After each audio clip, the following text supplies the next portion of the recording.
सादर प्रणाम। मैं हूं हिमांशु द्विवेदी और हमारी खास पेशकश चर्चा में आपका स्वागत है। चर्चा में आज का हमारा विषय खासा गंभीर है। आज हम बात करने जा रहे हैं उत्तराखंड में आई तबाही के संदर्भ में, जिसको हम प्राकृतिक आपदा कहते हैं, कुदरत का कहर कहते हैं, और इसी विषय पर आज हम चर्चा करने जा रहे हैं। हमारी आज का चर्चा का विषय है पिघलती बर्फ, सुलगती चेतावनी। दरअसल बड़ी आसानी से हम ये कह देते हैं कि प्रकृति का कहर कोप बनकर हम पर टूटा, लेकिन वास्तव में यह प्रकृति का कहर था, यह हमारी करतूतों का प्रतिफल। जिस प्रकार से विगत कुछ समय से पूरी दुनिया में ही प्राकृतिक संसाधनों के दोहन की जो होड़ाहोड़ी बची है, उसने पूरे जनजीवन के पारिस्थितिक तंत्र को कहीं ना कहीं प्रभावित किया है, और हमारा देश भी उससे अछूता नहीं है। विकास की अंधी दौड़ में तमाम पर्यावरणविद इस बात को लेकर चेतावनी देते हुए लगातार आ रहे हैं कि हम जो कुछ कर रहे हैं वो आने वाली पीढ़ियों के लिए सही नहीं है। हम वर्तमान की कीमत पर अपने भविष्य के साथ समझौता करने जा रहे हैं, और इसके परिणाम बहुत खतरनाक होंगे। उत्तराखंड के चमोली में जिस प्रकार का घटनाक्रम रविवार को घटित हुआ है, उसके संदर्भ में हमें एक बार पुनः इस बात पर विचार करने की जरूरत आन पड़ी है कि क्या वाकई विकास के संदर्भ में जिस मॉडल को हमने अपनाया है, जिस रास्ते पर हम बढ़ चले हैं, क्या वह वाकई हमारे भविष्य के लिए उतना फलदायी है जैसा दावा इस प्रकार के कामों से जुड़े हुए लोग करते हैं। तमाम चेतावनियां, तमाम आंदोलनों को जिस प्रकार से अनदेखा करते हुए हम इस रास्ते पर बढ़ चले हैं, उसके चक्कर में समय समय पर इस प्रकार के घटनाक्रम से हमें दो चार होना पड़ता है। जद्दोजहद जारी है। देश के गृह मंत्री अमित शाह आज संसद में इस संदर्भ में अपना वक्तव्य भी दिए हैं। इस बात पर हम संतोष जता सकते हैं कि जिस प्रकार से ग्लेशियर टूटने की घटना घटित हुई थी, जान माल की हानि इससे कई गुना ज्यादा हो सकती थी, लेकिन क्या केवल इस आधार पर संतोष कर लिया जाए कि हम कुछ बच गए? आने वाले समय में ऐसी घटनाएं घटित नहीं होंगी, इसके संदर्भ में हमारी तैयारियां क्या वाकई पूरी है? क्या हमें एक बार पुनः इस पर पुनर्विचार करने की जरूरत नहीं है कि वाकई पहाड़ों के संदर्भ में जिस प्रकार की छेड़छाड़ हम करते आ रहे हैं उसको रोका जाए? इसी मसले पर आज हम बात करेंगे। हमारे साथ इस विषय से जुड़े हुए तमाम विशेषज्ञ आज चर्चा का हिस्सादार बनेंगे, लेकिन उनसे आपका परिचय कराएं और चर्चा के सिलसिले को आगे बढ़ाएं। उससे पहले लेकिन समय है आज के विचार सूत्र का। हमारा आज का विचार सूत्र देश के जाने माने पर्यावरणविद सुंदरलाल बहुगुणा जी का दिया हुआ है। उन्होंने बहुत ही पते की बात हम लोगों से कही थी।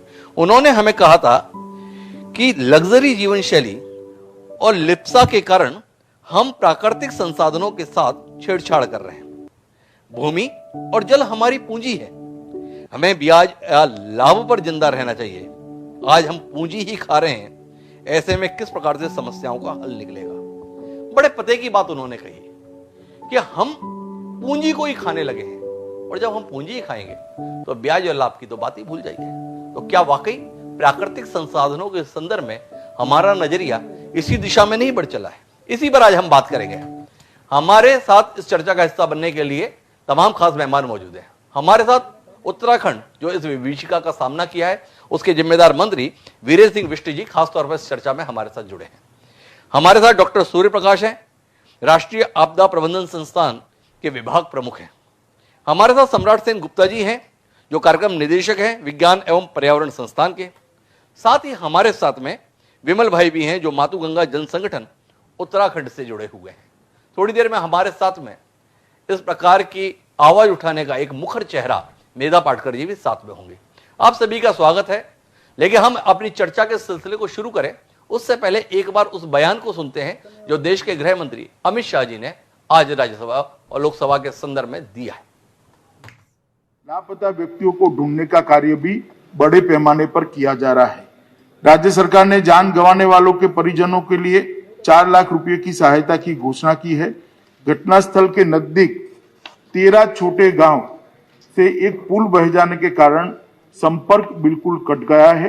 इन गांवों के लिए रसद और जरूरी मेडिकल सामान हेलीकॉप्टर के द्वारा लगातार पहुंचाया जा रहा है। केंद्र सरकार द्वारा स्थिति को 24 घंटे उच्चतम स्तर पर निगरानी की जा रही है। माननीय प्रधानमंत्री जी स्वयं स्थिति पर गहरी निगाह रखे हुए हैं। गृह मंत्रालय के दोनों कंट्रोल रूम द्वारा स्थिति पर 24 घंटे नजर रखी जा रही है और राज्य को हर संभव सहायता मुहैया कराई जा रही है। तो ये कुल मिलाकर गृह मंत्री जी का बयान था। हमारे साथ में वीरेंद्र सिंह विष्ट जी हैं। वीरेंद्र जी, जानकारी ये आ रही है कि जहां पर ये हादसा घटित हुआ ऋषि गंगा के संदर्भ में, 2013 में भी इस प्रोजेक्ट पर इसी प्रकार की तबाही हुई थी। जो कंपनी इस काम को उस समय कर रही थी वो बैंकरप्ट हो गई, तबाह हो गई, और एक नई कंपनी को यह प्रोजेक्ट थमा दिया गया, और अब एक बार फिर यह प्रोजेक्ट तबाह है। जानने में दिलचस्पी इस बात को लेकर है कि तमाम समय समय पर चेतावनियां दी गई हैं कि उत्तराखंड के पहाड़ों को इस प्रकार के प्रोजेक्टों से बचाया जाए, फिर भी क्या जिद है जिसके चलते ऐसे हादसों के बावजूद भी हम ऐसे प्रोजेक्ट के संदर्भ में अपने आकर्षण को, अपने आग्रह को रोक नहीं पाते हैं? थोड़ा रोशनी डालेंगे। देखिए हिमांशु जी, एक बात तो ये तय है कि जब भी हम विकास करेंगे तो उसके पॉजिटिव और नेगेटिव रिस्पॉन्स मिलते ही मिलते हैं। और पहाड़ जो हमारा उत्तराखंड है, हम लोग यहाँ रहते हैं, तो हम यहाँ पर भूकंप की दृष्टि से भी सेंसिटिव जोन में है, और हिमालय की दृष्टि से हिमालय तो हमारा मान भाल सम्मान का प्रतीक है। लेकिन यहाँ जो ग्लेशियर्स है और जो यहाँ पर बर्फ जमती है, पिघलती है, उसका भी असर यहाँ पर प्राकृतिक दृष्टि से, और हम पर्यावरण की दृष्टि से भी बहुत संवेदनशील है। हम देश की लोगों को पर्यावरण और शुद्ध वायु प्रदान करने का काम करते हैं।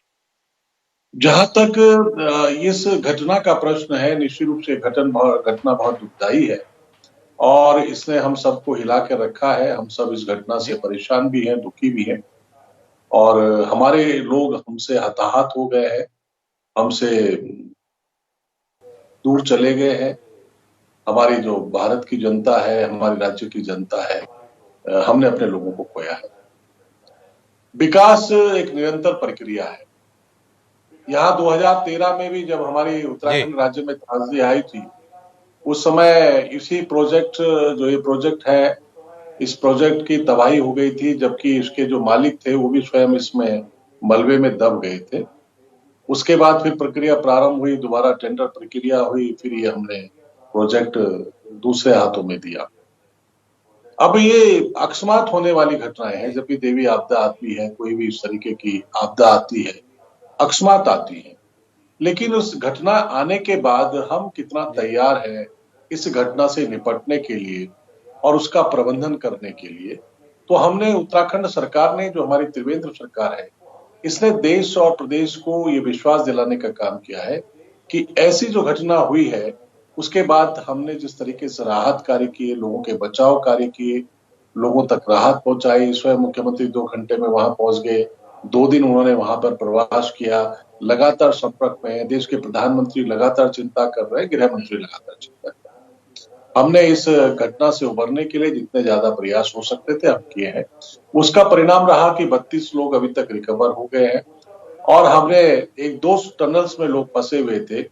एक टनल में 15 लोग थे, एक में 35 लोग थे। हमने 15 लोगों को सकुशल बाहर निकाल गया, वो जीवित है, अलाइव है, और जो 35 लोगों का है उनके भी जानकारी हमको प्राप्त नहीं हुई। लेकिन रात दिन हमारी आईटीबीपी, हमारी सेना। विष्ट जी, मैं बीच में रोकना चाहूंगा आपको। विष्ट जी, माफी चाहूंगा आपको बीच में रोकने के लिए। विषय इस बात का नहीं है कि ये घटना घटित होने के बाद सरकार के प्रयास लोगों को बचाने के संदर्भ में ठीक थे या नहीं थे।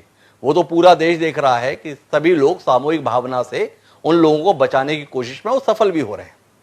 पर सवाल आपके इस बयान के संदर्भ में, जिसमें आपने कहा कि घटना अकस्मात है, कैसे माने ये घटना अकस्मात है? जो कुछ हम पहाड़ों पर कर रहे हैं उसके संदर्भ में समय समय पर दी जाने वाली चेतावनियां इसी बात को लेकर थी कि जो कुछ हम कर रहे हैं उसमें यही घटित होगा, इसी प्रकार के हादसों से हमें दो चार होना पड़ेगा। यहां तक कि आपकी पार्टी की जिम्मेदार नेता, तत्कालीन जल संसाधन मंत्री उमा भारती जी ने तो बयान ही दिया है कि मैंने 2016 में एफिडेविट दिया था कि ये इस प्रकार के प्रोजेक्ट बंद होने चाहिए, ये ठीक नहीं है। इसके बाद में हम कैसे मान लें आपके इस बयान को कि ये आकस्मिक हुई घटना है? ये तो हमारे द्वारा स्वयं आमंत्रण दिया हुआ है कि हम वो सारे काम करेंगे जिसके आधार पर हमारे लोग खतरे में आए। इनकार करेंगे आप इस बात से? देखिए, ये जो घटना है, जिस घटना का आज हम जिक्र कर रहे हैं, अगर इस घटना की हम तय में जा रहे हैं, जिस तरीके से सैटेलाइट से फोटोज आई हैं और जिस तरीके से साइंटिस्ट, हमारे वैज्ञानिकों ने बात रखी है, वास्तव में ये अप्रत्याशित और अकस्मात घटना है। इस घटना का डैम बनने से कोई मतलब नहीं है, इस घटना का डैम के प्रभाव से, उसके असर से कोई मतलब नहीं है। ये तो 4 दिन से 5 दिन से उस क्षेत्र में बर्फबारी हो रही थी जी। और जो बर्फ पड़ रही थी वो अपने को जगह नहीं बना पाई, उसने वो जम नहीं पाई, वो धीरे धीरे खिस गई और एक जगह आकर उसने बहुत बड़ा रूप ले लिया, जिससे वहां पूरा इलाका मलबे में तब्दील हो गया और वो चीजें जो उस रिवर में थी वो उससे ढक गई। निश्चित रूप से अकस्मात घटना है। जहां तक आपका जो इंडिकेशंस है, अकस्मात घटना है, ये वीरेंद्र सिंह जी का दावा है। मेरे साथ में इस संदर्भ में आपत्ति व्यक्त करने वाले विमल भाई जी मौजूद हैं, जो मातुगंगा जन संगठन से जुड़े हुए हैं। उन्होंने तो विधिवत बयान दिया है कि हमने इस प्रकार के प्रोजेक्ट रोकने की लगातार कोशिश की थी, किसी ने हमारी सुनी नहीं। हम उनके पास जाने की कोशिश कर रहे हैं। कि उससे पहले मैं डॉक्टर सूर्य प्रकाश जी के पास जाना चाहता हूं, सूर्य प्रकाश जी से जानना चाहता हूं कि इस प्रकार का जो घटनाक्रम है, क्या वाकई ये आकस्मिक ही तौर पर हम कंसीडर करेंगे, या हम जिस रास्ते पर हैं, आप तो इस क्षेत्र के विशेषज्ञ हैं, इस प्रकार की घटनाओं के संदर्भ में सभी पर्यावरणविद लगातार इस संदर्भ में चेतावनी देते हैं, खासतौर पर हिमालय के संदर्भ में देते हैं कि हिमालय भले ही दुनिया का सबसे ऊंची चोटी माउंट एवरेस्ट के तौर पर पहचाना जाता हो, पर सबसे नया पहाड़ है, कच्चा पहाड़ है, और यहां के संदर्भ में बड़े स्तर पर पेड़ों की कटाई और इस प्रकार के प्रोजेक्ट निश्चित रूप से खतरा उत्पन्न करते हैं। क्या कहेंगे सूर्य प्रकाश जी आप? डॉक्टर हिमांशु जी, माननीय वीरेंद्र सिंह बिष्ट जी ने जो कहा कि आकस्मिक है, समय के अगर स्वरूप में ले तो आकस्मिक है, परंतु अगर भौगोलिक परिस्थितियों के संदर्भ में लें तो ये आकस्मिक नहीं है। मैं भूविज्ञानिक हूं और भूवैज्ञानिक के तौर पे हम लोग ये देखते रहे हैं कि किन भौगोलिक परिस्थितियों में किस तरह की आपदाएं आ सकती हैं। तो सबसे बड़ा जो हमें ध्यान आकर्षित करने की जरूरत है, जो पर्यावरणविद और हमारे जो आपदा प्रबंधन के जो विशेषज्ञ हैं कहते रहते हैं, वो है आपदा सुरक्षित विकास की ओर कदम बढ़ाना। हम लोग कोई भी विकास कार्य करते हैं तो उसमें हमें ये देखना बहुत जरूरी है किस तरह के जोखिम हो सकते हैं, कौन कौन सी आपदाएं हो सकती हैं, या तो वहां की भौगोलिक, मौसमी या दूसरी परिस्थितियों की वजह से, और या फिर उस प्रोजेक्ट से भी कई आपदाएं जनित हो सकती हैं। जैसा वीरेंद्र सिंह बिष्ट जी ने कहा कि इस समय इस पर्टिकुलर प्रोजेक्ट की वजह से डायरेक्टली ये आपदा घटित नहीं हुई है, परंतु ये प्रोजेक्ट प्रभावित हुआ है क्योंकि उसके अपस्ट्रीम एरिया में कुछ ऐसी ट्रिब्यूटरीज थी जो ब्लॉक हो सकती हैं, जहां ग्लेशियर था और जहां पे अवलांचेज आ सकते थे, डैमिंग हो सकती थी, फ्लैश फ्लड हो सकते थे। तो जब हम ऐसी संरचनाएं करते हैं नदी पर जिससे में कई आपदाओं का सामना करना पड़ सकता है, तो आपदा सुरक्षित विकास का ध्यान रखना बहुत जरूरी है। इस संदर्भ में हमारे राष्ट्रीय आपदा प्रबंधन संस्थान में विशेष ध्यान दिया गया और इसीलिए एक सुरक्षित पर्वतीय आपदा विकास की तरफ जो है हमारा कदम बढ़ा और एक स्पेशल सेंटर बनाया गया इसके लिए। तो ये सब मेरे हिसाब से हम बच सकते हैं, बचा सकते हैं जनहानियों को और आर्थिक के नुकसान को, पर्यावरण के नुकसान को, अगर हम पहले से आपदाओं का आंकलन करें, अनुमान लगाएं और उनसे बचने के उपाय करें, न्यूनीकरण करें, बचाव करें, या उसके लिए हम तैयारी करें अगर हम उसको बिल्कुल से न्यूनीकरण या बचाव नहीं कर सकते हैं। तो इस बारे में मेरा यही विचार है। तो सूर्य प्रकाश जी कहना है कि हम तैयारी करें, पर हमारी तैयारी तो इन आपदाओं को आमंत्रण देने की है। मेरे साथ में मेधा पाटकर जी हैं, इस देश में पर्यावरण के संदर्भ में, नदियों के संदर्भ में एक बड़ा चेहरा है। अपनी पूरी जिंदगी उन्होंने केवल इसको बचाने के लिए खपा दी है। मेधा जी हमारे साथ में वीरेंद्र सिंह बिष्ट जी भी है, उत्तराखंड सरकार के जिम्मेदार मंत्री हैं। उनका मानना है कि विकास की अपनी जरूरतें हैं और हम सारी चीजों का ध्यान रखते हुए ही काम कर रहे हैं। पर आप तो इस क्षेत्र में विशेषज्ञ भी हैं, आपकी तो पूरी पढ़ाई इस क्षेत्र में रही है, जीवन आपने इसमें लगा दिया। सरकार के दावे के इतर आपका अपना अनुभव और नजरिया, क्या जो कुछ चमोली में हुआ वो आकस्मिक था, हमने ऐसा कुछ नहीं किया जिसके कारण ऐसा कुछ घटित हो, ये केवल कुदरत हमसे नाराज हुई और ऐसा हो गया, या हमारे कर्म ऐसे हैं जिसके नतीजे इसी रूप में देखने को हमें मिल रहे हैं? क्या कहेंगी आप?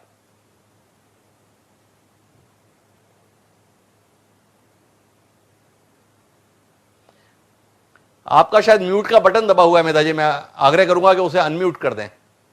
कह रही थी कि अपना ऐसा वक्तव्य तो बहुत ही धक्कादायक है, क्योंकि अभी वैज्ञानिक क्या जी कोई भी जान सकता है, एक आम नागरिक, और खास करके पहाड़ के हमारे मेहनतकश लोग जिनका एक अटूट रिश्ता है प्रकृति से भी और मेहनत से भी, कि किस प्रकार का आक्रमण प्रकृति पर हो रहा है और वो विकास के नाम पर है पर विनाशकारी साबित हो रहा है।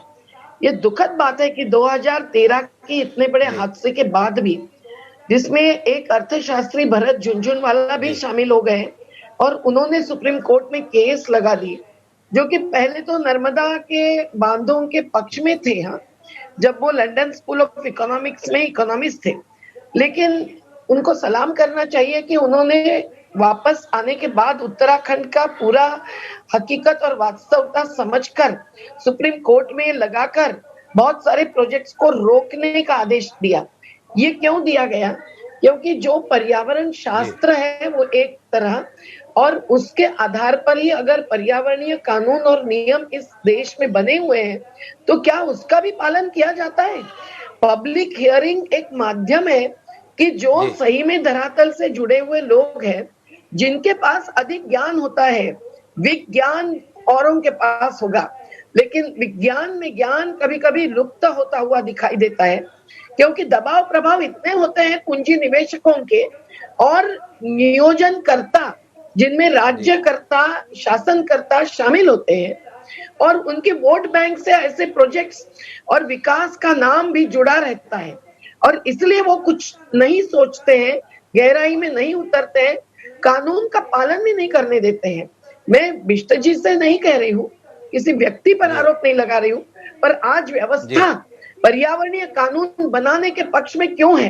क्योंकि वो चाहते हैं कि किसी प्रोजेक्ट को कोई भी अड़ंगा नहीं आए। अब ये अड़ंगा है क्या? हम आंदोलनकारी लोग क्यों आंदोलन पर उतरते हैं, संघर्ष पर क्यों उतरना पड़ता है? क्योंकि हमारे विमल भाई माटू जन संगठन के हर जन सुनवाई में अनुभव करते आए हैं कि किस प्रकार से एक बेमालूम एक फसाहट होती है जन सुनवाई, लोगों की सुनवाई और लोगों की राय सुनी नहीं जाती। इतना ही क्या, सही वैज्ञानिक जो कि निष्पक्ष होंगे, जो कि गहराई में उतरेंगे और लोग और प्रकृति दोनों का सोचेंगे, उनकी भी राय नहीं ली जाती है। कोरोना में नहीं ली गई प्रधानमंत्री से, तो ऐसे प्रोजेक्ट्स में क्या ली जाएगी? और ये प्रोजेक्ट जब आगे ढकेलते हुए विकास का दावा होता है तो ये भी सोचने की जरूरत है, क्या इस देश में अभी और पावर जनरेशन की जरूरत है?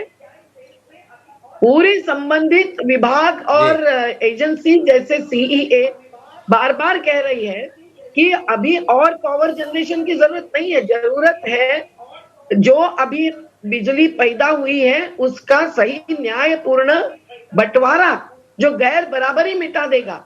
एक बाजू एक एक शहर के गली में इतनी बिजली चमक रही है, दूसरी बाजू गांव गांव के मोहल्ले अंधेरे में खोए हुए हैं।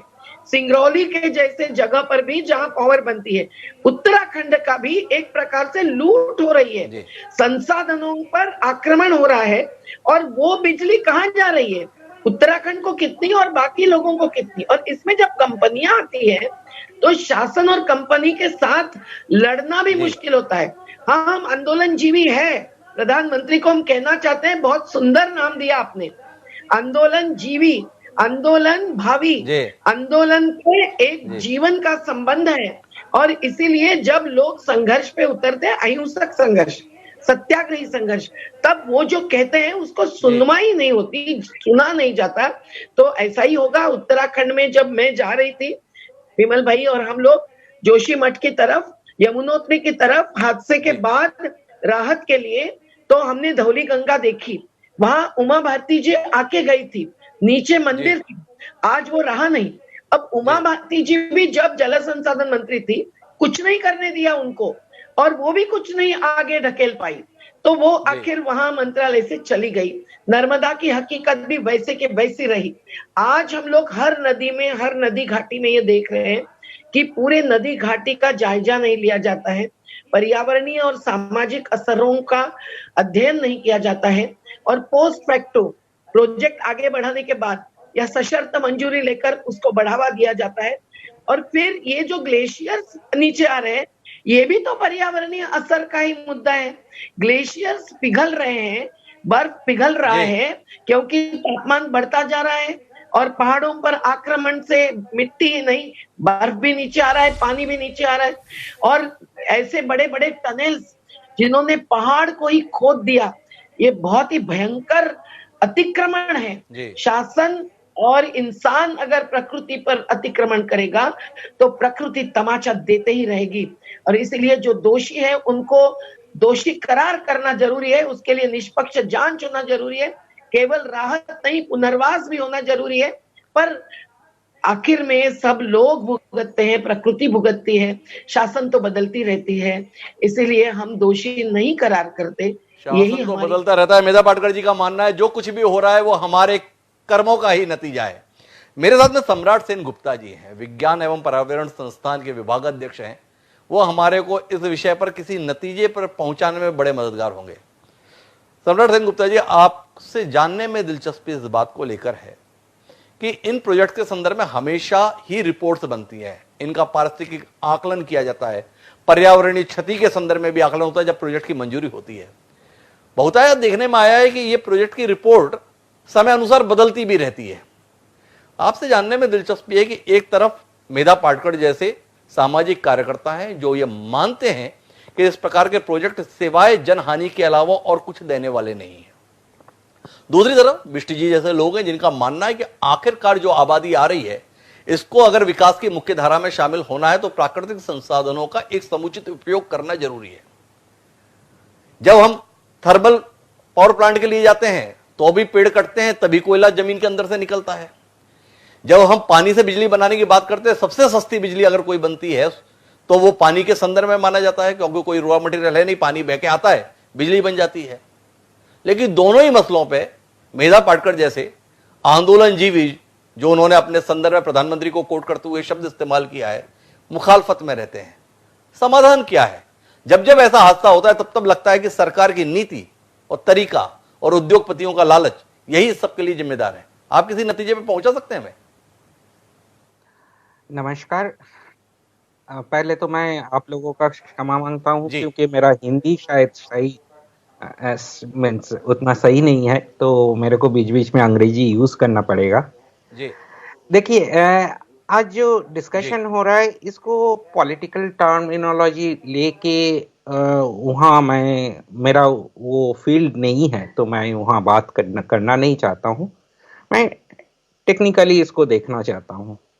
अभी जब ऐसे टाइप प्रोजेक्ट अप्रूवल के लिए आते हैं अथॉरिटी का पास, प्रोजेक्ट का देयर आर रेगुलेशंस जो है, उस रेगुलेशन का तरह उसका EIA EMP ये सब होते हैं, पब्लिक हियरिंग जो मेधा जी ने बताए हैं, रूल्स एंड रेगुलेशन तो है, बट उसका जो एक्चुअल इम्प्लीमेंटेशन होता है वहां हम लोगों का खामी है जी। एक्चुअल इम्प्लीमेंटेशन और इम्प्लीमेंटेशन में मॉनिटरिंग का aspects regulatory point of view से सरकार का तरफ से प्रॉपर मॉनिटरिंग, जो भी आप कमिट करते हो, जो प्रोजेक्ट बनाने का समय हम लोग ये तरीके यूज करेंगे, ये एनवायरमेंटल नॉर्म्स फॉलो करेंगे, उसका सही पालन नहीं होता है। तो उसके कारण से ऐसे काफी लोग बताए हैं, सूर्य प्रकाश भी अच्छे से बताए हैं, जो ये काफी फ्रेजाइल एक माउंटेन रेंज है, one of the youngest mountain range and very fragile, very seismically very active है। इसमें बहुत ज्यादा हम लोग डेवलपमेंट के लिए इसका जो जियोलॉजी है उसको ज्यादा तंग करेंगे तो इसका तो इम्पैक्ट आएगा ही।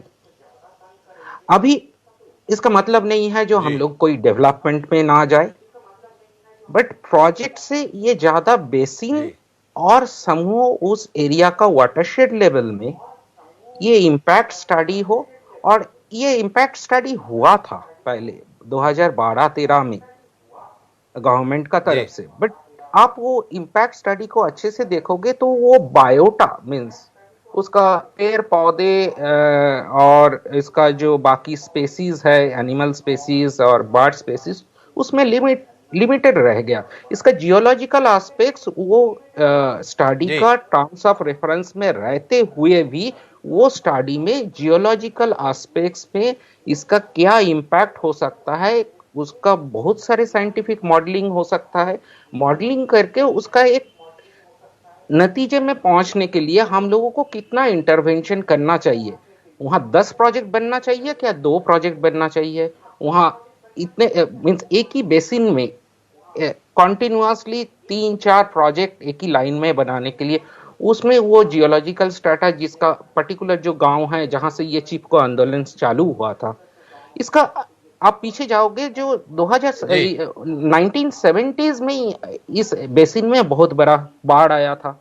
उसका बाद 1972-73 में ये आंदोलन चालू हुआ। उसका बाद हम लोगों का ऑर्गेनाइजेशन का जो फाउंडर थे doctor Anil Agarwal, he is no more, there was a full report on state of environment on flood and this chapter 2 really stating जो आज जो घटना हुआ है उसका एग्जैक्ट ऐसे घटना होने का चांस वहां दिया हुआ है। एंड आज जो क्लाइमेट चेंज का भी बात बताया जा रहा है, क्लाइमेट चेंज हाँ it is a global issue, directly हम लोग नहीं बता सकते हैं, जो लोकल और as a Indian we have sufficient footprint in that, but ये क्लाइमेट चेंज का जो इम्पैक्ट है हिमालयन ग्लेशियर्स में लास्ट 4 दशक से ये रिसर्च चल रहा है, इसका डेटा अवेलेबल है। हम लोगों का ये प्लानिंग ऑफ इंफ्रास्ट्रक्चर में क्या अप्रूवल ऑफ इंफ्रास्ट्रक्चर में वो क्लाइमेट चेंज का जो एट्रीब्यूट्स है उसको क्यों नहीं लाया जाता है? ये ग्लेशियर्स मेल्ट वाटर का ऊपर डिपेंड करके हम लोग ये सारी बातें सम्राट सेन गुप्ता जी कर रहे हैं, लेकिन मैं इस विषय को लेकर एक बार फिर वीरेंद्र सिंह जी के पास जाना चाहता हूं। वीरेंद्र सिंह जी तरक्की की बात कर रहे थे, उत्तराखंड के अपने सीमित संसाधन है, विकास की रफ्तार में देश के अन्य राज्यों से पिछड़ ना जाए, ये उत्तराखंड की चिंताएं हैं, लेकिन उसके साथ साथ उत्तराखंड की पहचान सुरक्षित रहे ये भी पूरे देश की चिंता है। विश्व हमारे पास अलग अलग रिपोर्ट्स हैं।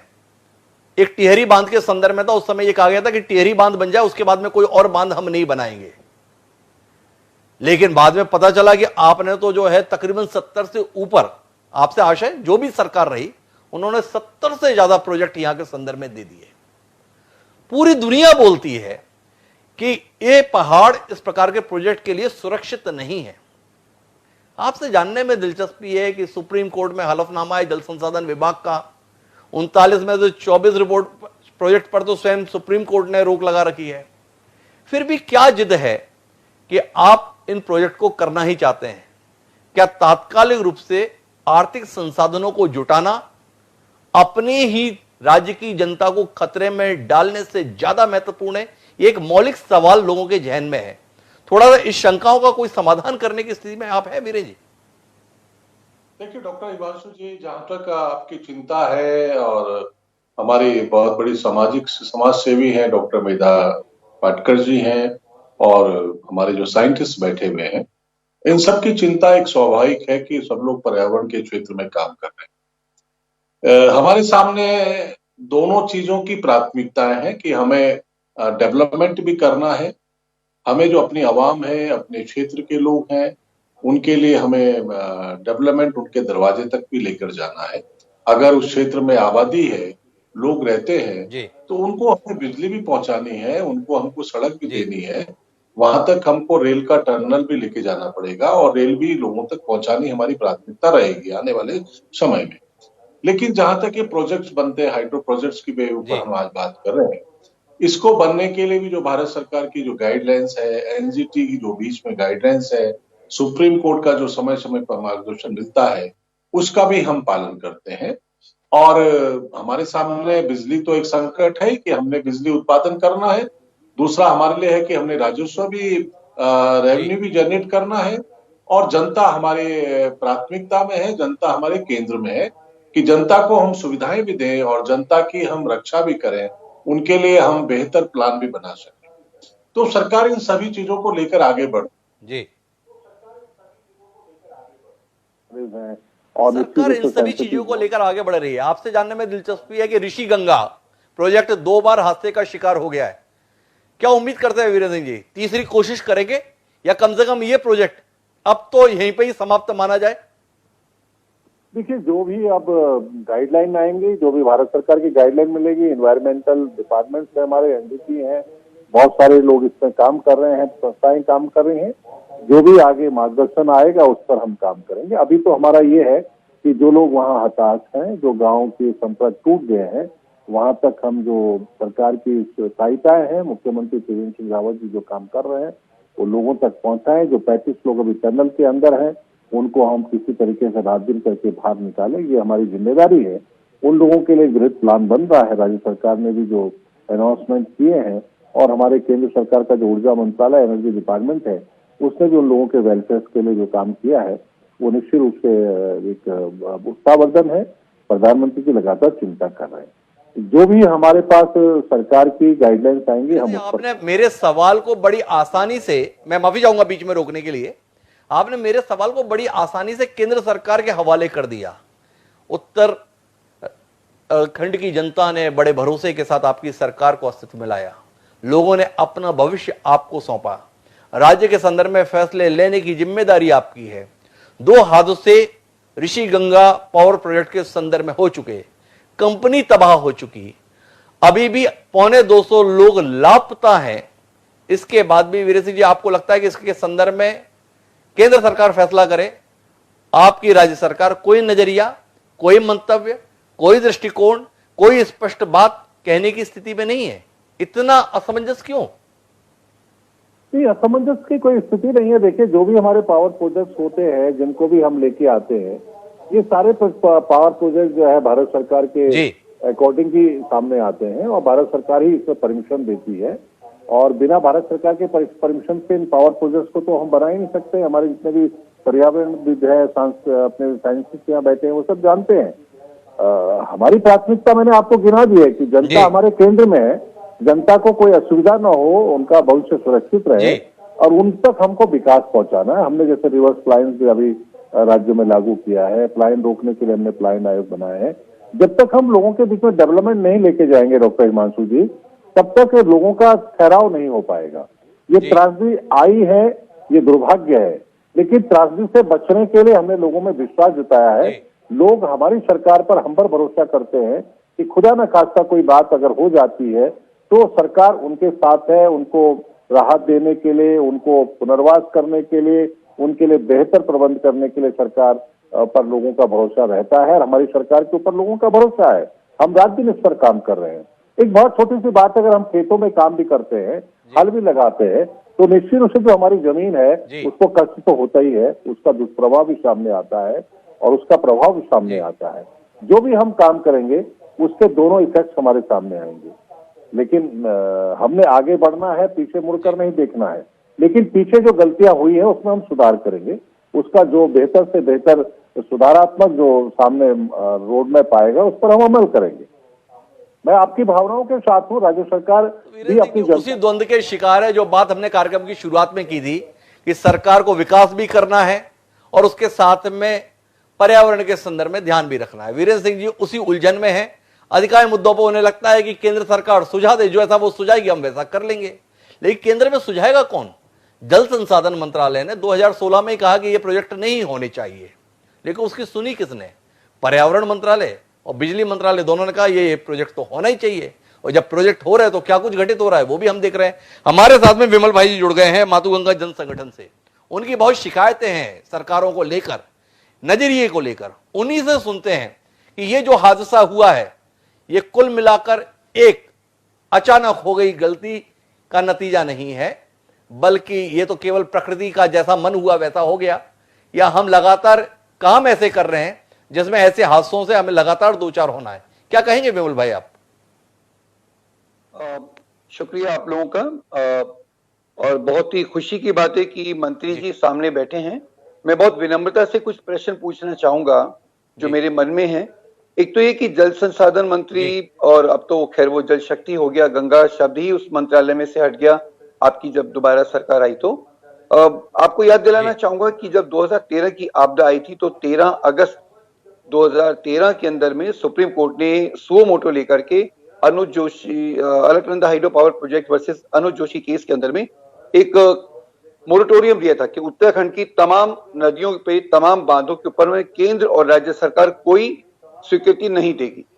मगर विष्णुगढ़ पीपल कोटी जो इसी बांध के तपोवन के नीचे है, जहां पे तपोवन का पावर हाउस है, तपोवन विष्णुगढ़ का पावर हाउस विष्णुगढ़ में है, और वहीं पर विष्णुगढ़ पीपल कोटी का डैम बन रहा है। और उसकी स्वीकृति, फॉरेस्ट स्वीकृति उत्तराखंड सरकार ने ये कह करके दे दी कि हमको सुप्रीम कोर्ट का आदेश उस दिन तब तक नहीं मिला था। और तारीख कौन सी थी? 13 अगस्त 2013। यानी कि सुप्रीम कोर्ट का हमें ऑर्डर नहीं मिला, जबकि सुप्रीम कोर्ट का बाई हियरिंग तो हो रहा था ऑर्डर, मगर ऑर्डर की कॉपी नहीं मिली, इसलिए स्वीकृति दे दी थी। नंबर 1। नंबर 2 की उसी केस के अंदर में आज तक पर्यावरण मंत्रालय, ऊर्जा मंत्रालय और जल शक्ति मंत्रालय, इन तीनों का एक ज्वाइंट एफिडेविट जो सुप्रीम कोर्ट ने मांगा था उस केस के दौरान, वो नहीं मिला। वो क्यों नहीं मिला? नंबर 2। नंबर 3, सुप्रीम कोर्ट ने जब अपना सो मोटो में कहा कि इसका पूरा आकलन करना चाहिए, सुप्रीम कोर्ट की भी गलती है। कहीं अगर सुप्रीम कोर्ट सुनता हो तो मैं कहना चाहूंगा कि मैंने हमारे प्रेस नोट में भी कहा कि सुप्रीम कोर्ट दोषी है इस बात के लिए, जो हत्याएं हुई है उसके लिए सुप्रीम कोर्ट दोषी है, मुख्य न्यायाधीश उसका संज्ञान नहीं। क्यों? क्योंकि उन्होंने साल भर से इस केस के ऊपर में कोई सुनवाई नहीं, अभी तक ज्वाइंट एफिडेविट सरकार ने फाइल नहीं की। फिर चौथी बात मैं ये कहना चाहूंगा कि पर्यावरण शर्तों का पालन बिल्कुल नहीं होता। रैनी गांव के लोग एक साथी गए थे हाई कोर्ट के अंदर में, उत्तराखंड हाई कोर्ट के अंदर में, और वहां पे जज साहब ने कहा कि जिलाधिकारी इस बात को देखेंगे। साहब, मैं बहुत फिर विनम्रता से कहना चाहूंगा, मैं बहुत बदनाम व्यक्ति हूँ क्षेत्र के अंदर में, विमल भाई, माटू जनसंघ, आप जरूर अपने साथियों को पूछिएगा, बहुत विरोध में कहेंगे, बहुत जबकि साथ में लड़ेगी। विष्णु प्रयाग बांध टूटा था 2013 की आपदा में, उस बांध के टूटने की वजह से बद्रीनाथ जी का रास्ता और हेमकुंड साहब का रास्ता टूट गए, दोनों पुल टूट गए, तबाह हो गए, नीचे के 7 गांव वगैरह गए, और उस कारण से हजारों यात्री फंसे, हजारों दिक्कत को वो परेशानियां हुई, और उस बांध के एनवायरमेंट इंपैक्ट के बारे में हमने केस डाला और वो सब चला, और फिर डीएम को दिएगा, कौन देखता है? डीएफओ साहब को जब सुप्रीम कोर्ट ने परियोजना रोकने का आदेश दिया, वहां के डीएफओ साहब, शायद राजीव उनका नाम था, मैं उनको लगातार फोन करता रहा, वो मुझे पहले पहचाने नहीं, फिर फोन करके, अच्छा विमल भाई, हाँ, हमने कहा देखिए सुपर हाइड्रो पावर प्रोजेक्ट जो है वो लक्ष्मण गंगा पे है और उसको रोकने का आदेश है, क्योंकि उन्होंने झूठा बयान दिया था कि उनका नंदा देवी बायोस्फीयर से वो इतने किलोमीटर है, जबकि वो बहुत पास है। बोले अच्छा जी, ऑर्डर मेरे हाथ में नहीं है। अब बताइए, आज के जमाने में सुप्रीम कोर्ट का ऑर्डर उनके पास नहीं है, हमको कह रहे कि हम उनको दें, फिर हम उनको पहुंचा के कहते जी रिटर्न में दीजिए, साहब फोटोकॉपी दीजिए। ईमेल के जमाने में फोटोकॉपी चाहिए था, लोग दौड़ते रहे, उनको फोटोकॉपी दिया, तब 3 दिन में जाकर के वो प्रोजेक्ट रुका, तब तक तो इधर के वारे न्यारे कर चुके थे। हम ये जानना चाहते हैं कि ये तपोवन विष्णुघाट परियोजना जो 15 साल से, जिसके ऊपर में हमने वहां के साथी अतुल सती जी के साथ में मिलकर के नेशनल एनवायरमेंट एपेलेट अथॉरिटी में तपोवन विष्णुघाट परियोजना और लोहारी नाग बांध परियोजना दोनों की पर्यावरण स्वीकृति को चुनौती दी थी। मैं केंद्र सरकार, उस समय जो भी सरकारों ने तो सब लगभग एक सभी काम किया है, उन्होंने हमारे केस को डिसमिस कर दिया, ये कहते हुए कि जी 90 दिन के बाद आए हैं। मैं कहता हूँ, कौन व्यक्ति दिल्ली से जाएगा, खोजेगा, गांव में जाएगा, देखेगा, कागज बनाएगा, लोगों को बताएगा? लोगों को तो पता ही नहीं होता अंग्रेजी के 700 800 पन्नों के अंग्रेजी के कागजात। मैं धीरेन्द्र बिष्ट जी, तो विमल भाई ने कई सारे मुद्दे उठाए हैं, मैंने ये जाना तो डॉक्टर सूर्य प्रकाश जी के पास है, लेकिन मैं एक बार फिर वीरेंद्र सिंह बिष्ट जी के पास जाना चाहता हूं। वीरेंद्र सिंह बिष्ट जी, आपसे बात करने में मेरी दिलचस्पी इसलिए है, इसलिए नहीं कि आप सरकार में मंत्री हैं, उससे पहले आप जन नेता हैं। जो बात विमल भाई जी कह रहे हैं, इस नजरिए पे आप अपना कोई दृष्टिकोण रखते हैं कि सुप्रीम कोर्ट ने रोक लगाई, उसी तारीख की स्वीकृति थमा दी गई प्रोजेक्ट के संदर्भ में तपोवन के, ताकि प्रोजेक्ट रुके नहीं, 90 दिन में आपत्ति आनी चाहिए, नहीं आई, इसलिए जो है वो कंसीडर नहीं हुई। आपसे व्यक्तिगत तौर पर जानना चाहता हूं कि जिस प्रकार के लगातार हादसे हो रहे हैं, नारायण दत्त तिवारी ने बयान दिया था कि टिहरी के बाद कोई बड़ा बांध नहीं बनेगा। आपके पास समय समय पर लोग रिप्रेजेंटेशन लेकर आते भी होंगे कि इन बांधों के निर्माण के संदर्भ में, इस प्रकार के हाइड्रो प्रोजेक्ट के कारण से जो बड़े पैमाने पर पेड़ की कटाई होने की नौबत आ रही है, सड़कें बनाने के कारण से जो नौबत आ रही है, कुल मिलाकर इसके नतीजे भयावह होंगे। क्या आप निजी तौर पर आश्वस्त हैं कि जो काम कर रहे हैं इनके नतीजे भयावह नहीं होने वाले? देखिए हिमांशु जी, जहां तक अभी विमल भाई ने अपनी बात कही है, निश्चित रूप से मैंने कहा है, जो हमारे साइंटिस्ट भी हैं, जो पर्यावरण के क्षेत्र में काम भी कर रहे हैं, उनकी चिंता जो है भविष्य को लेकर निश्चित रूप से जायज है। मैं दूसरा कहना चाहता हूं कि जब हम जनप्रतिनिधि हैं, जब हमको सर्व करना पड़ता है जनता के लिए, जब हमारी सरकार चुनी जाती है, तो जनता हमसे डेवलपमेंट मांगती है कि हमने डेवलपमेंट में क्या किया है और डेवलपमेंट से हमारी जनता को, हमारे प्रदेश को क्या फायदा हुआ। हम डेवलपमेंट किसी की जिंदगी को खतरे में डालकर नहीं करना चाहते। हम तो जो भारत सरकार की गाइडलाइंस है, हमारे पास एनवायरमेंट डिपार्टमेंट्स का, एनजीटी का जो गाइडलाइंस होती है, समय समय पर माननीय उच्चतम न्यायालय जो हमको फैसला देता है, हम उस पर काम कर सकते। हम न्यायालय से कभी बाहर जा नहीं सकते, हम गाइडलाइन से बाहर कहीं नहीं जा सकते। लेकिन विकास तो मैंने जैसा भी कहा है कि निरंतर प्रक्रिया भी है, लेकिन आप सब कुछ इस पर मत डालिए कि वहां पर हमने विष्णुप्रयाग बांध बना दिया इसलिए जो है ये खतरा हो रहा है, इसलिए बाढ़ आ रही है, हमने जो है टिहरी डैम बना दिया इसलिए भूकंप आ रहा है। ये उसका लॉजिक नहीं है। देखिए, भूकंप आने का भी एक बहुत डिफरेंस जो है उसका वेव है। हमारी जो ये बर्फ के जो पहाड़ जो खिसका है, जिसपे बर्फ जमी नहीं थी, इसका उस बांध से कोई लेना देना नहीं था, लेकिन इत्फाकन वो बांध जो है उस रिवर पर, उस घाटी पर बना हुआ था, जिससे बांध को नुकसान। तो अगर वहां बांध नहीं भी होता डॉक्टर हिमांशु, मैं आपको बताना चाहता हूं, तो उसने तो फिसलना ही था, उस बर्फ ने तो फिसलना ही था। उस बर्फ जो जमी नहीं थी, कच्ची बर्फ थी, उसने फिसलना था। हाँ, जो ये 100 लोग 150 लोग आज हताहत हुए हैं, जो जिनको अभी हम खोज नहीं पाए, निकाल नहीं पाए, ऐसे लोगों की जान बच सकती थी। लेकिन आप घटना को रोक नहीं सकते। घटना तो एक अकस्मात होने वाली है, आप प्राकृतिक घटना को रोक नहीं सकते। वीरेंद्र जी, मैं माफी चाहूंगा, आपसे एक सवाल करना चाहता हूं। क्या आपको नहीं लगता है कि आप जिन परिस्थितियों में हो उसमें आपने हाइड्रो बिजली, पन बिजली, पानी से बिजली बनाने के विकल्प को सरलता के चलते सर्वोच्च प्राथमिकता दे रखी है? आज दुनिया सोलर एनर्जी के क्षेत्र में काम करने जा रही है, जिसका कोई पर्यावरण पर नकारात्मक प्रभाव नहीं है। क्या आप बता सकते हैं उत्तराखंड ने सोलर एनर्जी के क्षेत्र में क्या प्रगति की है, क्या संतुलन बिठाया है? वैकल्पिक ऊर्जा के संदर्भ में क्या कोई सफलता उत्तराखंड के खाते में है? कोई दृष्टि है, कोई दृष्टिकोण है, कोई भविष्य को लेकर विस्तार है?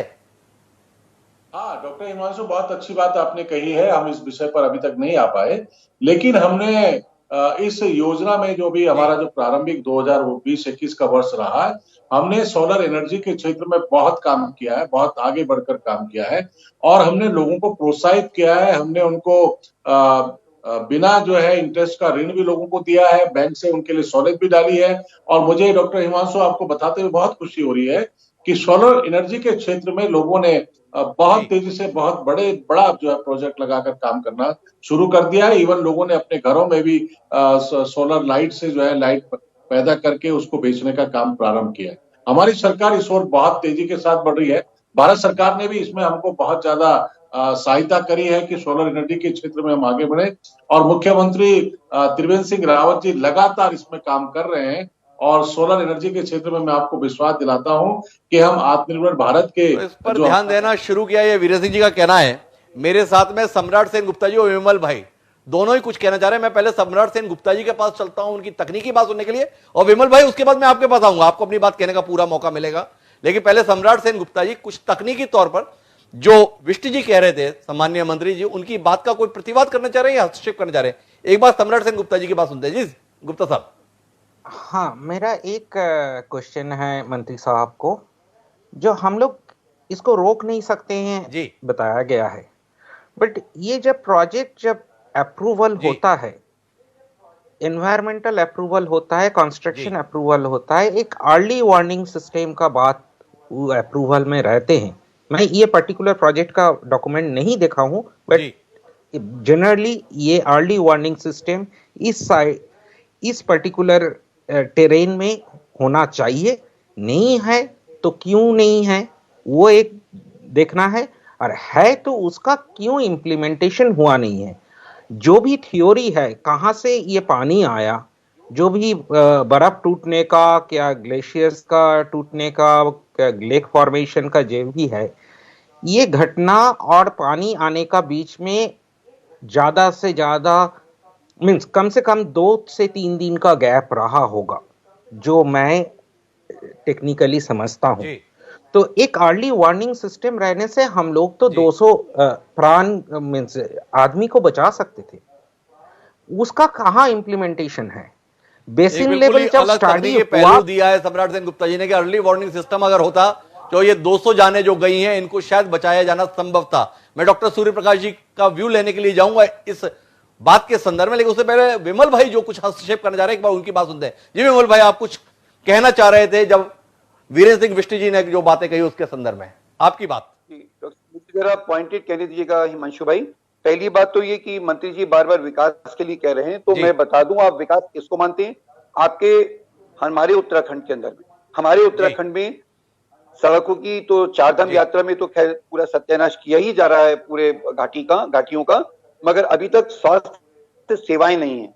आपको 70 साल हो गए, 2014 से डबल इंजन सरकार है, ना तो स्वास्थ्य सेवाएं, शिक्षा की सेवाएं नहीं है। आप विकास किसको मानने हैं? आपने हर चीज बांध से जोड़ के, बांध रहेगा तो विकास होगा। मैं आपको ये भी कहना चाहूंगा कि पीयूष गोयल जी का कहना है, पीयूष गोयल जी पहले ऊर्जा मंत्री थे, 2016 में उन्होंने कहा, 2016 के अंदर में उन्होंने कहा कि देश को बिजली की जरूरत नहीं है, हमारे पास में एक्सेस बिजली है। मैं आपको उनका बयान भेज सकता हूं। सेंट्रल इलेक्ट्रिसिटी अथॉरिटी की ये रिपोर्ट है कि नए प्रोजेक्ट की जरूरत नहीं है। जब इतनी, एक मिनट, और दूसरी बात ये कि आप कह रहे हैं कि 8,100 हेक्टेयर जंगल 2014 तक उत्तराखंड बनने के बाद कट चुका था, बांधों और उसकी पारेषण लाइनों के अंदर में। तो आप सूर्योदय परियोजना की बात कर रहे हैं, ये बिल्कुल कोरा झूठ है मंत्री जी, पूरा झूठ है। क्यों? क्योंकि मैं गांव में घूमता हूं, मैं आपको व्यक्तियों का नाम बता दूंगा। अगर आपने ये कहा कि लोग बिजली पैदा करें, सोलर से बेच भी सकते हैं, तो उसका कोई ग्रिड नहीं है, उसका कोई इंफ्रास्ट्रक्चर नहीं है। लोग बिजली बनाएंगे तो कहां जाएंगे? आपने जमीनी स्तर पे बात बिल्कुल गलत है, जमीनी स्तर पे बातें नहीं है। हाँ, हम ये कहीं, और आप बार बार कह रहे हैं कि दिल्ली के नॉर्म्स, दिल्ली के आदेश मानते हैं, तो दिल्ली के सिर्फ यही आदेश होते हैं कि कोई बांध रुकना नहीं चाहिए। मैं उदाहरण दे सकता हूँ जेपी का, मैं उदाहरण दे सकता हूँ श्रीनगर बांध परियोजना का, जिसका रेट आज तक तय नहीं हुआ है। श्रीनगर बांध परियोजना की वजह से हम मुकदमा लड़े रहे हैं, सुप्रीम कोर्ट में भी मुकदमा है, मगर मुश्किल ये होती है कि राज्य सरकार बांध कंपनी के साथ खड़ी नजर आती है हमेशा। हर मुकदमे के अंदर में आप एफिडेविट देख सकते हैं, किसी भी एफिडेविट के अंदर में सिर्फ बांध कंपनी का एफिडेविट होता है और राज्य सरकारों का एफिडेविट उनके पक्ष में खड़ा होता है। मैं वकीलों के नाम और विमल भाई की अपनी कई शिकायतें हैं, लेकिन कुछ हस्तक्षेप करने जा रहे थे वीरेंद्र सिंह जी, एक बार उनकी बात सुनते हैं। शासन का क्या पक्ष है इन आक्षेपों के संदर्भ में? जी वीरेंद्र सिंह जी।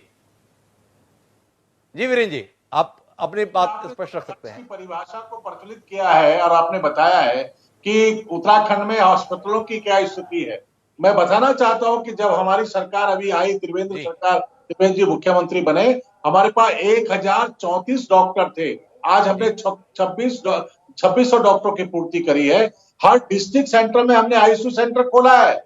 विमल भाई, हमारी सरकार से पहले कोई आईसीयू सेंटर नहीं था। आज हमने वेंटिलेटर्स की व्यवस्था करी है। एक यूनिट, एक वेंटिलेटर था जब हमको सरकार मिली, त्रिवेंद्र जी जब मुख्यमंत्री बने। हमने वेंटिलेटर्स स्थापित किए राज्यों में। हमने स्वास्थ्य सेवाओं को बेहतर किया है। और ऑल वेदर सड़क आप कह रहे हैं कि इसकी आवश्यकता नहीं है। आज चीन उधर से सड़कें बना रहा है, अपने बड़े बड़े जहाजों को उतार रहा है, अपने बॉर्डर तक सड़क लेके जा रहा है। तो क्या हम सड़क लेके नहीं जाएंगे? हम 4 लेन सड़क नहीं बनाएंगे अपने बॉर्डर तक? अपने चारों धामों के लोगों को आने जाने की सुविधा के लिए हम सड़कों को बेहतर नहीं करेंगे? ठीक है, जो पर्यावरण नुकसान हुआ है उसकी क्षतिपूर्ति होती है। एनजीटी के जो मानक है उसको हमने पूरा करने का काम किया है। आप लोग समाज में काम कर रहे हैं, समाज जागृति का काम कर रहे हैं, अच्छी बात है। लेकिन मेरा आप लोगों से हाथ जोड़कर अनुरोध है कि जो काम राजनीतिक व्यक्तियों को करना है उनको करने दीजिए। और राजनीतिक व्यक्ति कभी भी अपनी जनता की अनदेखी नहीं करेंगे। विकास को करेंगे, विकास को जो सरकार के नॉर्म्स होंगे उसके आधार पर हम विकास करेंगे। और विकास तो निरंतर प्रक्रिया है चलने की। हमने रिवर्स प्लान करना है, हमने देश के लोगों को आमंत्रित करना है, हमने तीर्थाटन करना है, हमने पर्यटन के क्षेत्र में आगे बढ़ना है।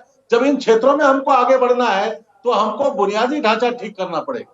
हमें रेलगाड़ी भी ले जानी पड़ेगी। अगर रेलगाड़ी जाएगी तो विमल भाई सुरंग भी बनेगी, और सुरंग भी बनेगी तो रेलवे के बड़े बड़े जो है प्लेटफॉर्म भी बनेंगे। तो विकास होगा, निरंतर होगा।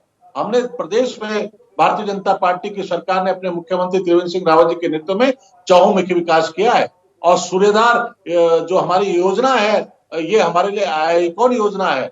आपको इसका असर दिखाई पड़ेगा और ये जनता के लिए एक संजीवनी का काम करेगी इस क्षेत्र में रहने वाले लोगों के लिए।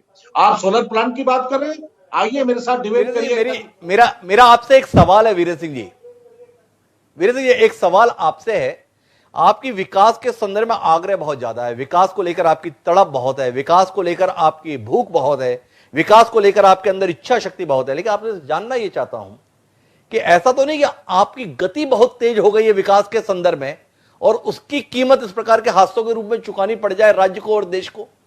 यह सवाल इसलिए कह रहा हूं कि किसी व्यक्ति को अगर आप एथलीट बनाना चाहते हैं, मैराथन धावक बनाना चाहते हैं, तो पहले 100 मीटर, 200 मीटर, 500 मीटर, 1000 मीटर दौड़ाते हैं।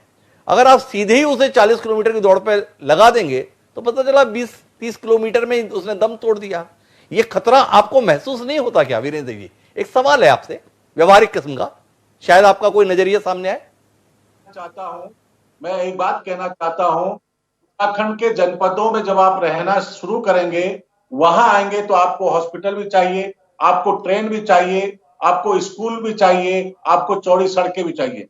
हम जब गाजियाबाद, दिल्ली और लखनऊ में रहते हैं, हमको सब चीजें सुविधाएं मिलती हैं, लेकिन पहाड़ के लोगों की तड़फन है, उनकी पीड़ा है कि देश आज कहां से कहां पहुंच गया। हम विश्व पर अपना झंडा फहरा रहे हैं और हम जो है विकास से अभी भी दूर हैं। हमारे यहाँ सड़कें चौड़ी नहीं हुई है, हमारे यहाँ रेल हमने देखी नहीं है कि रेल से हमारे लोग कब जाएंगे, कब रेल तक पहुंचेंगे। तो उसके लिए करना पड़ेगा, ये हमारी तड़प भी है, ये हमारे जनता के प्रति समर्पण भावना भी है। विकास तो एक निरंतर प्रक्रिया है जिसको लोग आज चाहते भी है। तो लोग विकास चाहते हैं और अगर 70 साल बाद भी लोगों के पास स्कूल नहीं है, वहां पे अगर रेल नहीं है, तो इसके संदर्भ में करे क्या? ये विवशता वीरेंद्र सिंह जी अपने फैसलों के संदर्भ में जता रहे हैं। लेकिन मैं एक बार फिर सूर्यप्रकाश जी के पास आना चाहता हूं। सूर्यप्रकाश जी, दो चीजों में दिलचस्पी है मेरी जानने में। एक, जो बात हमारे साथ में सम्राट सेन गुप्ता जी ने कही थी कि अर्ली अलार्मिंग सिस्टम अगर होता तो शायद ये 200 जो लापता है वो नौबत ना आती। आप तो इस क्षेत्र के विशेषज्ञ हैं, इस बात में कितनी सच्चाई है? क्या हमारे पास वैसा सिस्टम नहीं है? एक बात। और दूसरा जानने में दिलचस्पी इस संदर्भ में है कि हम पहाड़ों पर रेल और जिस प्रकार की बातें कर रहे हैं, क्या वाकई हमारा जो भौगोलिक स्थिति है वो इस प्रकार की चीजों के लिए तैयार है कि हम इस दिशा में जाएं, या इस पर एक पुनर्विचार की पूरे देश को गंभीरता से सोचने की जरूरत महसूस कर रहे हैं आप?